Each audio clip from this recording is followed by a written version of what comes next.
Welcome to Women in the Arena podcast, the podcast celebrating women doing extraordinary things in plain sight. I'm your host, Audra Egan, and our mission is to elevate the value, strength, and resilience each woman brings to the world. Without further delay, let's go ahead and start the show.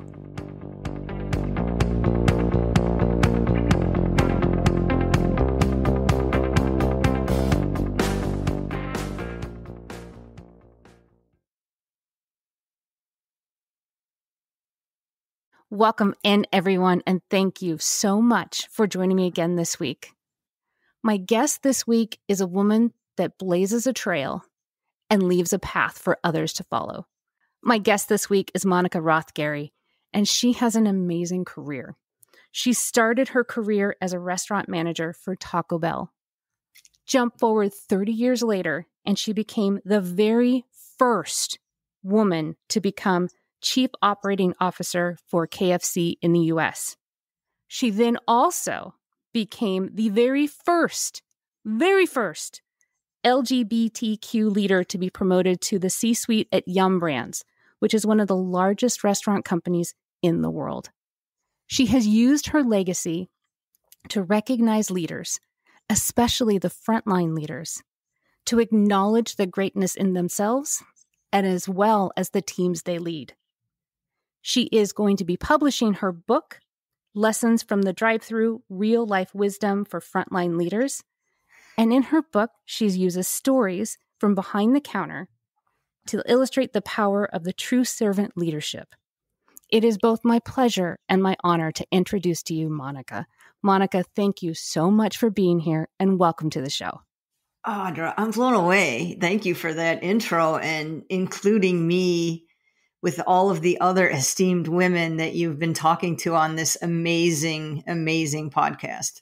You know, I scrolled through all of the shows that you've done, and I'm just honored. I am absolutely honored to be here and to talk to you and have a chat about, you know, being in the arena and what it's like. I'm really excited that you're here, and quite honestly, when you and I were first introduced, I was a little bit intimidated because you helped run one of the largest companies in the world. Like you were there with the C-suite, the corner office, the whole thing. And I was like, oh my gosh, I hope she doesn't think I'm a weirdo. I don't think you're a weirdo. I think you're amazing because you're giving women a voice. And no matter where we are, as women, I mean, if there's one thing I learned, it's that is no matter where you sit, you have a platform to, you know, to help other women, to model, to showcase, to promote. So we're kindred spirits. I would agree. And I alluded to your career in the beginning of the intro. Can you tell us a little bit about your journey? I mean, it was definitely not a straight path. It took twists and turns and some unexpected surprises that were good and some that were bad. So would you tell us a little bit about your amazing career? Sure. I was a junior military officer. So I was a second lieutenant in the United States Army. And when I had done, you know, with my commitment, my 4-year commitment, I decided to get out and got recruited by Taco Bell to come and run restaurants for them. And it was a pretty hard sell. I was not interested in running restaurants for Taco Bell. I told them, you know, I went to college so I wouldn't have to work at Taco Bell. But they were pretty convincing. They told me that, you know, team members, the people that work at Taco Bell and soldiers, yeah, they're the same. Well, you can imagine my surprise when I got to my first restaurant and I found out team members aren't the same as soldiers. You know, Audra, show up in uniform on time and they do what you tell them to do and they know how to do their job. And team members don't necessarily, it's not the same. So I struggled to, as a restaurant manager. It was the hardest job I ever had. It was harder than being in the Army. So just to give you a concept, being a restaurant manager for Taco Bell was harder than being in the Army. And I remember one night I was so discouraged. I just sat in my dining room all by myself, sat on the floor, and I was just in tears. And I said, if I ever somehow get promoted, I will do everything I can in my career to make life easier for the people that do this work, the people that work on the front lines and the people that lead frontline leaders.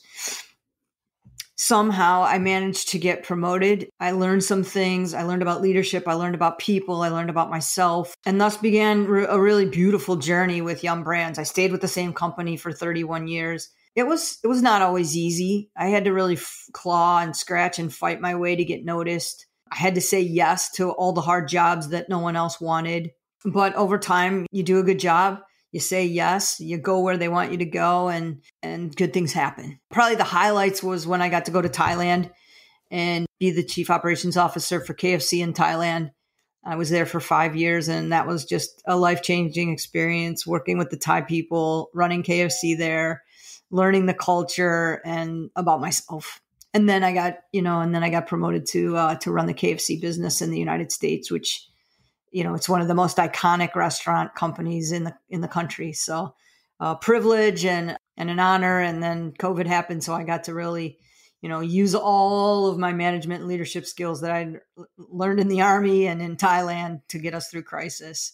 And then, so in the last year I retired. I sat down and I said, what's all the things that bring me joy and make me really fulfilled? And what are the things that just suck the energy out of me? I made 2 lists. And I said, I want to do this and I don't want to do that.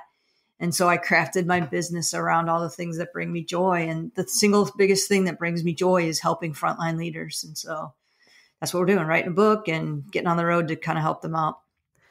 Well, you're being very humble with what you've actually done, because let me dial it back a little bit.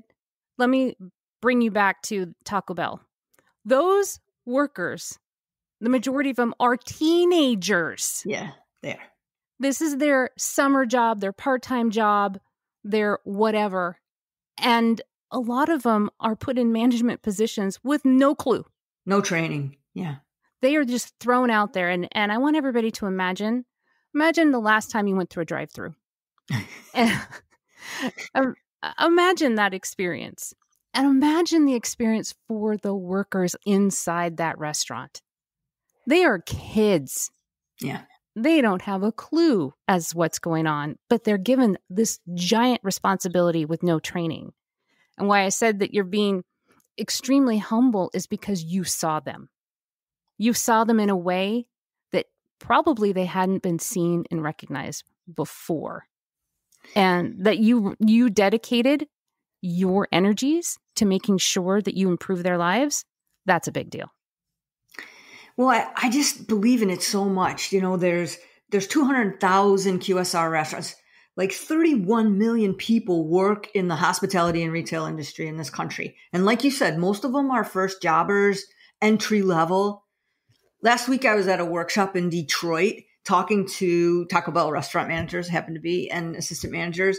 And I told them, you guys have the chance to be first bosses. And maybe you never thought about that before, but the people that come in and work for you who've never had a job before will remember you as their first boss. Everybody remembers their first boss.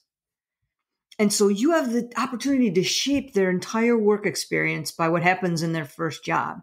You could teach them, build confidence, teach them about, what it's like to be on a team, to be goal-oriented, to be depended on. And they just looked at me, and I don't think they ever really, really understood that they have the power to do good and change lives. And they also have the power to, create chaos and really, mess with people's lives. Which will they choose? That was my challenge to them. So when you think about that many people and that many lives that these leaders who sadly don't get enough training themselves, there's a lot of work to do. And I feel like we could shape the entire workforce if we get frontline leaders leading with a servant mindset and heart-led leadership. Can you imagine what the impact would be? I mean, 31 million people. Yeah. There may be some people that are listening that are in some sort of drive-through every single day. Right. Whether it be for their coffee, for their lunch, their kids are screaming in the background because they're starving and you just need to get them a snack. And you're like, I give up. I'm not cooking tonight because I'm over it. There are some people that are in a drive-through every single day for some way, shape, or form. At least there's someone in a drive-through we're probably in some sort of drive-through at least once a week. The impact of those 31 people, or 31 million people, 31 million people, the impact, if you can help shape their perspective and change their point of view, what's the ripple effect for the people that they interact with in the drive-through? Or at the counter, right? Or at the, at the place where you get your oil changed, the hotel, the, retail hospitality. I mean, think about how many times we interact with frontline workers and we get disappointed because they don't pay attention. They don't listen. They don't seem to care. Well, my premise is that, we have to care about them. We, meaning their leaders, right? Their supervisors, their coaches have to care about them and invest in them before they're ever going to care about the customers. What did you do that was different? I know I'm asking you to give me your secret sauce, but. Yeah, no, I mean, it's a good question. It's a really good question because I don't know that what I did was different. But I will tell you some of the principles that I always adhered to. One was that no matter where I went in the company or how high I went in the company, I always remembered that the restaurants is where the rubber hits the road. We don't sell any, product anywhere in the offices. The only time we interface with a customer and actually make money in our business is in those units, in those stores, in those restaurants. And so to always stay connected to that and to make sure that we keep that top of mind, that those are the people that make money for the rest of us to have a salary. That was probably one really key thing. And to stay close to it and close to them and understand what their needs are. I always tried to make sure that we did whatever we could to remove barriers for them to do well. A lot of times when I was in more senior roles, we would put these restaurants in a predicament where they had to pick, do I take care of the customer or do I take care of the business? Do I monitor my food cost or do I give the customer enough, cheese on their taco? And so we put these young people in decision-making positions where they have to make trade-offs. Don't do that. Don't make it hard for them to be successful. Make it easy. That's probably the second thing. And then the third one is something that I just really learned at Yum Brands throughout my career. And that's the power of recognition and appreciation. When I went to Thailand, I was like, I wonder if these concepts of appreciation and recognition and wanting to be just seen and heard transcend culture, or is that American thing? And it didn't take long for me to realize that it doesn't matter what country you're from, what culture you're in. People want to be seen and heard and appreciated, for what they do. And so those would probably be three things that I like to think that I held on to throughout my career. Well, that's good news to hear that it's universal, that people just want to be seen and heard regardless of what part of the world or the country that you're in, regardless of your background. I mean, that's very comforting to know that underneath it all, we're very, very similar. That's right. Yeah. So it didn't take long. What's that? I was going to say, you invested a lot into these young teams. And I know that you influenced a lot of lives. What was the very first interaction that you had with a young person that you were like, oh, I think I'm on to something? His name was Khalil. And I write about this in my book, Lessons from the Drive-Thru. He was a high school student working for me. And when my kids came in at 4:00 or so, it was this big rush of energy. I suppose it's like that when kids come home from school. It's like book bags and lunch boxes and just this rush of energy that invades the restaurant. And I love it because it's fun, right? It disrupts the day, and they are like asking me, where am I working and who's closing and what happened to my name tag? There's all this energy, but I could tell Khalil was not having it one day. I'm like, what's going on with you? And his brother, who also worked with me, Whale, said, oh, he's nervous because he has an algebra test. And I'm like, is that true? And he's like, there's no way I'm going to pass. And I'm like, well, why don't, after your shift, why don't we go out in the dining room and I'll see, maybe I can help you. And like 7 heads went, and they go, algebra? You guys, I went to college. I actually took physics. I majored in biology. Yeah, I know algebra. So, after work, I sat out with Khalil. We worked on quadratic equations for the next several nights. And he actually did pass his test. And when I was working on the book, I wondered, I wonder what he remembers from that. So I looked him up on LinkedIn, and he's a very successful leader in the industry. He was running up to 40 or 50 restaurants at one point for other organizations. I could tell from his LinkedIn posts that he was a heart-led leader. So I messaged him, I'm like, hey, remember me? Of course he did, because everyone remembers their first boss. What do you remember? And Audra, he had the kindest things to say about Johnny, the assistant manager, and how we took care of him and helped them, and how he came to this country. He didn't speak English. He didn't have any skills. And because of that experience, he was able to build a career in the industry to support him and his family. That was the first time. And I was like, this feels really good. This feels better than making sure that I hit all my profit and sales goals. That's important. This feels really, really good. And that began probably my venture into this mission. Can you share with us another story? I mean, I know you have hundreds of them, and I know I'm asking you to pick your favorite child. No, I can tell you another one. So I was working on my book up in Indianapolis, and whenever I work on my book, I get hungry for Taco Bell. Crunchwrap Supreme is like the best of Taco Bell in one bite. Do you have a favorite Taco Bell item? Yeah, I do. And it's probably the most overlooked menu item. And no, bean burritos are okay, Audra. What is it? It's a bean and cheese burrito. I knew it was a bean burrito. I knew it. With the extra sauce. I need extra sauce because it's the closest to, believe it or not, it's the closest to authentic Mexican beans, because I'm half Hispanic and my grandmother would make a pot of beans every week. And it's the closest to her refried beans. That's why I love it. I love that. That's awesome. And don't be ashamed of that. There was nothing wrong with a very good bean burrito. So I was driving back. I pulled off the road in this small town in Indianapolis, walked in the restaurant, ordered my Crunchwrap Supreme, sat down. Now, one of my favorite hobbies is sitting in the dining room and watching to see what's going on, because it's kind of like a whole theater act unfolding. And 2 tables down from me was the restaurant manager. I said, hey, are you the manager? She said, yeah. I said, oh, I was a restaurant manager. I'm writing a book about it. And I'm pretty sure she thought I was crazy.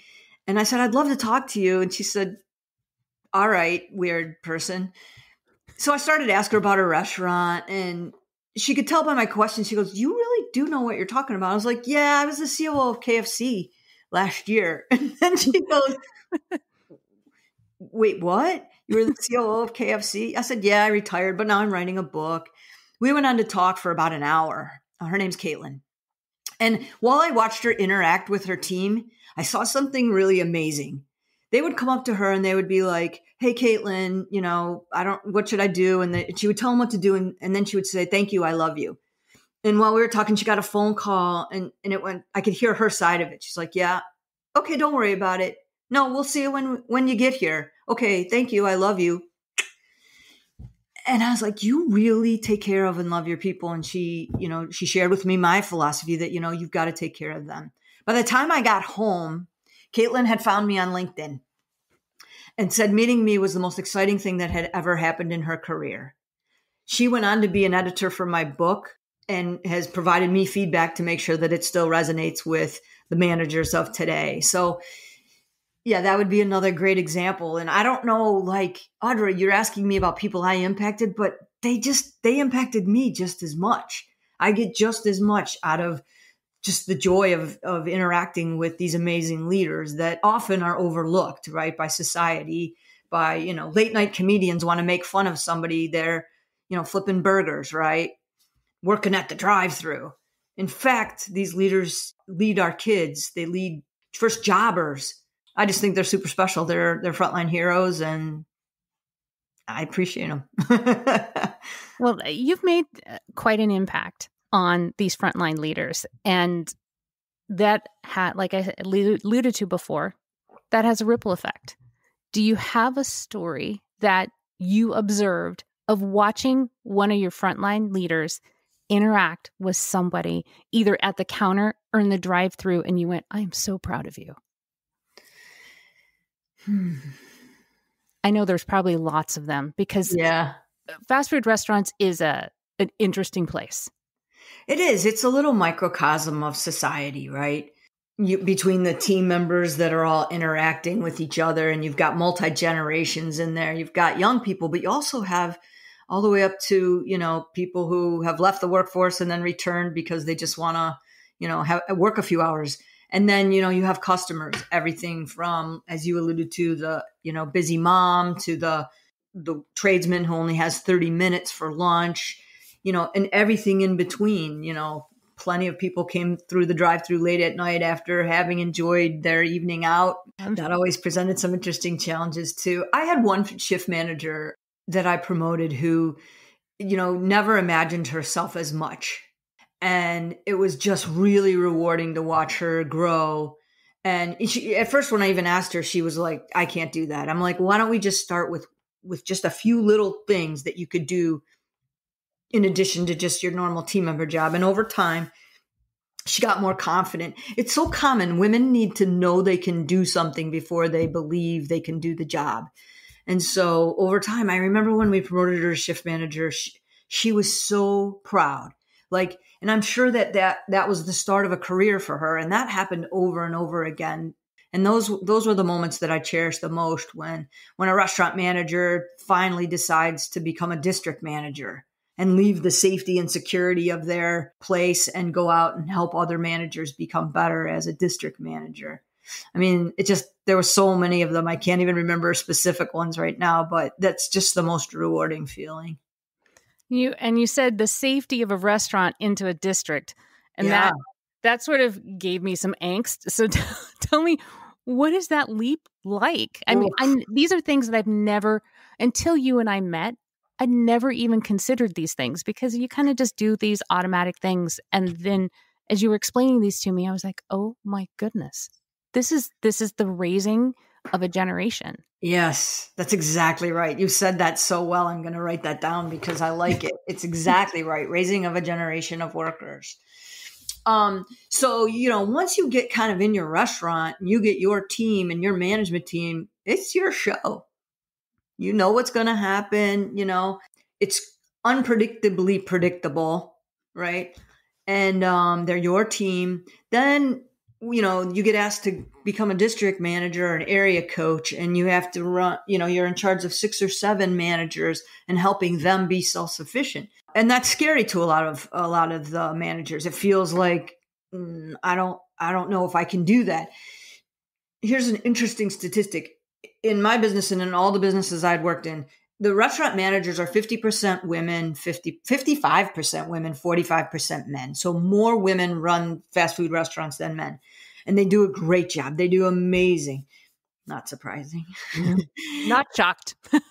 At the next level, it drops to 25% women, 75% men. And at the next level, it's 10 and 90. Here's the worst part about that. We're almost 100% internal promote. Oh my gosh. Right. So you start pretty much at parity, and in 2 levels, you're at 90-10. Where do all those women go? Why don't they get promoted? Some of it, Audra, is like another message that I just try and get out is, women, we have to say yes. So many times I ask, why are you still a restaurant? I asked Caitlin, the manager I was telling you about, why aren't you an area coach yet? You've been in the top of your organization. Why aren't you going to the next level? Well, I don't know. Maybe in a couple years. Often I get the answer, well, I have kids. And this is where we need moms who are in these roles and successful to role model for these younger leaders that you can have kids and have bigger roles. The opposite is almost impossible to think about. Like, oh, if you can't have kids, the only thing you could do is run a restaurant, which is, as I already said, the hardest job in the company. Some of it is just getting these women confident enough and brave enough to say yes when they're asked. Because unfortunately, when they're asked one time And if they don't jump at it and say, give an enthusiastic, yeah, put me in, they won't get asked again. They're often male coaches will be like, yeah, I asked them if they wanted to be promoted to get more responsibility. And they said no. And so they don't get asked again, even though that might have been years ago. So the first thing I tell them is we got to step up. We got to be brave enough to step into what's possible, to even up that 50-50 at the next level, right? I don't think that this is just in the restaurant industry. I think that this probably happens in many industries. You're right. I think you're right. How do we fix this? How do we help encourage that, maybe it's not right for you today, but that doesn't mean a year from now, 2 years from now, 5 years from now, it's not. Maybe, life changes, your situation changes, children grow up. How do we encourage and change this dynamic? Yeah, that's a good question. I think representation matters. And I probably didn't really embrace that until I met these two high school kids. So I got asked to speak on a panel for a trade high school in East LA, which is a pretty rough place. So all these kids were going to a trade school for hospitality and retail. And the panel was to show them that there's careers that they can aspire to. And there was a lot of professionals from like Marriott and Sodexo and Pepsi, and then little old me from Taco Bell. So the panel's over, and I'm getting my stuff ready to go. And these two students were walking towards me. I'll identify them as young women. One had a mohawk, pink mohawk. Rest of her head was completely shaved, and it was like a spike. It went like this. And she was covered in tattoos. And the other one had I didn't even know that many things could be pierced. And so they're making their way towards me, and they get close. And the one with the pink mohawk leans forward and says, "Hey, until we met you, we didn't know that people like us could get the big jobs." Now, I didn't have a pink mohawk. I don't have tattoos. And yet those kids recognized that, a gay person, and I didn't tell them I was gay, could have an executive or a managerial level job in a big corporation. And in that moment, I was like, it's not okay to just sit back and do a good job.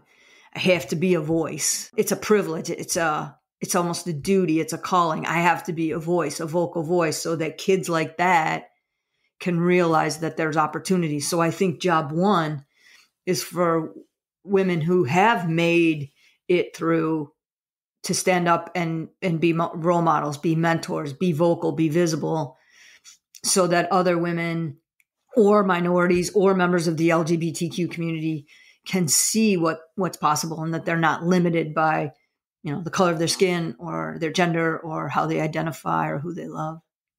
That's probably the first thing we have to do. So as I alluded to before, see each other for all of our similarities rather than our differences. Yeah. Yeah. And you, as I introduced you in the beginning, you blazed a trail and left a path for others to follow. How can we help you in that path? We want to help you and invest in these kids and invest in each other, because I think that's also important, is investing in each other. I've said many times that other women are not my greatest competition. They are my greatest asset. Yes. We were just trained differently. And it's retraining of a mindset. So how do we help you and help each other in this endeavor of blazing a trail and leaving a path behind us for others to follow? Oh, I love that. And that's why this podcast is so important, truly, because you're giving a voice to people like me to help get my message out. And it's different than, the doctor you had 2 weeks ago who talked about Ayurvedics, and, the lady last week who talked about, creating sacred space in your home. There's a space for everyone. There's not a lack mentality. Each of us has something unique that we have to bring to the table, unique that we have to offer, so that we can make this world the place we want it to be, right? So I think for me, what I need mostly is for, the word to get out, for frontline leaders to become aware of, my message in the book. The book is written for them. It's really for anyone in leadership, but it's to them. There's a lot of books written by executives, a lot. Just go on Amazon. There's a lot, but I can't really find very many at all that are written for the frontline leader. So the first thing is to get, my book in their hands. And then, I need to get my message out to the executives and to the leaders to help educate and empower these frontline leaders to realize the potential that they have. So, I'm looking for speaking opportunities. I'm looking for chances to get in front of these leaders and their bosses, the executives, so that we can start to really make an impact. We can start to reach them. Yeah. And then I think the other thing is just celebrating what other women do.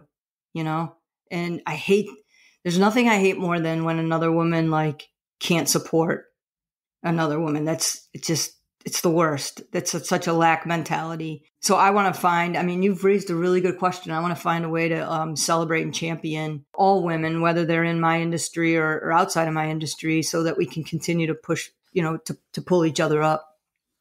Well, I met a woman 2 weeks ago, and she said something to me so profound that it has stayed with me. And she said, here's an example of how we should act. She said, we may not like each other. There may be two individual women that may not get along. But she said to me, she would be damned if she let my children starve. Right. And that has haunted me and stayed with me. And I thought, that's how we need to be. Yeah. We may not, you're not going to like everybody. Not everybody's going to like you. There's going to be differences that you just maybe you're not comfortable with. That's okay. But that doesn't mean that their children or get to starve or they get less opportunity than you do. Right. Yeah. So I wanted to share that with you because you're doing the same thing. Yeah, it's profound. And I do believe that's true. In that situation, I don't believe another woman would let another woman's children starve. I believe that's how we are wired. I have to. That's what gives me hope, right? All the noise around us right now, it's just a distraction. At the end of the day, just like my team members, everyone wants to be seen and heard and appreciated, valued, recognized, and whatever we can do to lift each other up. Well, I'm going to challenge the audience right now, because even though we're talking about your frontline leaders in your industry, which happens to be fast casual restaurants, yeah, there's frontline leaders everywhere. Think about the new college graduates coming out of undergrad that don't have a clue, and because they have a degree, they've been made a manager. They have no idea. Exactly.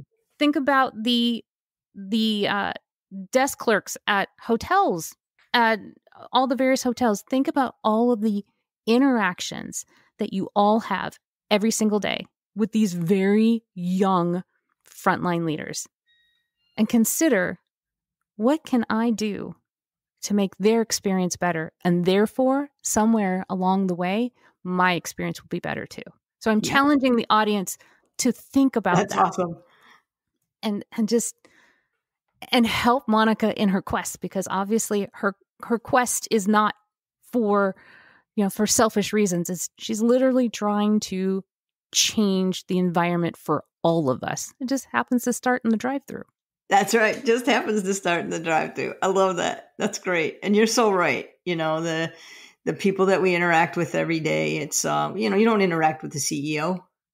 No, absolutely not. You interact with, the person who makes your coffee or your, sandwich, or, changes your oil, or, a million other things, at the drugstore. Yeah, those people deserve to have great coaches and bosses and have great experiences at work, and that will result in great experiences when we go out and do our things. A couple of things I want to ask you, as the audience has been listening and they want more information, they just want to talk to you, they want to know how to access you, where would they find you? My website is monicarothgery.com. And my book is Lessons from the Drive-Thru.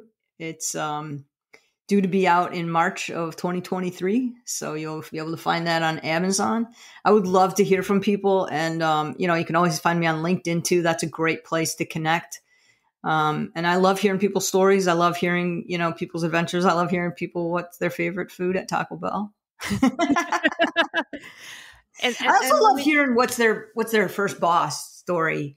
I've been collecting a lot of great first boss. Who was your first boss? Oh, my first boss was a woman. Her name was Eva Bori. She was an Olympic swimmer. And she had a pool and she had a swim school. And I used her pool. I was doing an event because I was trying to earn my Girl Scout Gold Award. And you have to do one thing that benefits the community. It's your last step in getting your Gold Award. I was a competitive swimmer and I was like, okay, this makes sense. I'll use her pool and put on a safety class for the younger kids, for the brownies, that kind of thing. Yeah. And she just stood back and watched. And at the end of it, I said, thank you for letting me use your pool. And she says, do you want a job? I went, what? She says, do you want a job? I'm so impressed with you. You need to be teaching kids. You need to be teaching more kids. I worked for her for 4 years, every summer. And as I got better at it, I got to teach the private clients. And the most difficult student that I ever had was a 40-year-old cardiologist. So here I am. I need you to picture this. Here I am. I'm 19. I'm bopping around in my 82 Volkswagen Rabbit. And I drive up to their extraordinary house. And here I come bopping in my Speedo. And it's an opulent house. And here is this man terrified to swim in his pool. And I was like, okay, let's go. And so I taught him how to swim. And it was then when I realized, that's when I started to get the inkling that we're kind of all the same, regardless of his paycheck, clearly, in his abilities and his schooling. He still needed me to teach him how to swim. There you go. Yeah. And I will never forget her for allowing me to do that, empowering me, letting me run it. She let me run the show. And she trusted me so much that she let me watch her house while they were gone traveling. She's like, you want to stay at the house? I'll stock the refrigerator. I'm like, okay. I will never forget her. I will never, ever forget her. And you can imagine the confidence that she built in you. Oh, yeah. Right? The trust that she empowered you. You grew to believe in yourself because your first boss believed in you. Yeah. I think these first boss stories are powerful and really interesting. And I want people that enter the workforce today to be able to look back 20 years from now, 30 years from now, and, have a great first boss story like you. I got my gold award too, by the way. Awesome. See, there's something about it. There's something about it. We kind of all find each other. This is my favorite part of the show. And I know you're like, oh God, what is she going to say? My favorite part of the show is when I get to step back from the mic and give you an intimate moment directly with the audience without me interrupting. So the mic is yours. I would just say the next time, you go through a drive-thru, or, you get service at a hotel or in a restaurant or in a retail store, just remember that young person probably hasn't had much training and probably they don't know how to take care of you, maybe, if you're not getting the service you want. And then to all the frontline leaders out there, most importantly, always my parting message is you have the power to change lives. You are frontline heroes. You are as important as teachers and coaches, and maybe even more important, in creating safe space for first jobbers to come in, learn what it means to be on a team, build their confidence, self-esteem, and perhaps shape their entire lives. I can attest that your first boss can change the trajectory of your entire world. There you go. So I will make sure all of your contact information is in the show notes. Mm-hmm. The book is coming out. Everybody be on the lookout for it. I will make sure that I announce when it finally is published, make sure everybody goes and reads it. And Monica, thank you so much for being here. I really appreciate your time and spending a little bit of your wisdom with us. Oh, thank you. It was a blast. I think you're really special, and I totally love what you're doing. I think it's amazing.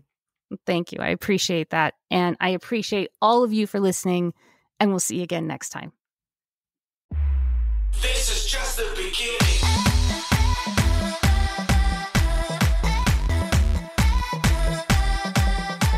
That's our show.